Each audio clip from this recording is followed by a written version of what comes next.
With the upcoming yahrzeit of Shayale Kerestir, I wanted to share a story that happened to me last year of Pesach when I got pulled over and the officer claimed I was speeding and on my cell phone, which I don't think I was. And then the officer tells me my car registration was expired for too long, that he would be required to tow the car. Now, Erev Pesach, and he'd be giving me too many points that I would actually lose my license. I really wasn't sure what to do. I had this idea a couple of years ago to basically make one of those sticker shields for the front windshield of my car, and to make one with the picture of Shayale in there. I designed one and I never did anything with it, so I had it on my phone. I decided to pull it up and show it to the officer.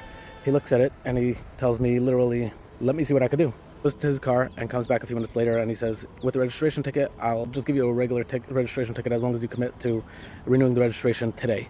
With the cell phone ticket, too much money, too many points. What I'm going to do is I'll just make believe like I didn't see it, so this way you don't lose your license. And as far as the speeding, I'll lower it to a much lower speeding ticket, so that you don't get so many points." I thanked him. I was glad I didn't lose my car and my license. Erev Pesach, I quickly went to go renew my registration. Later on, I went out to the court Zoom.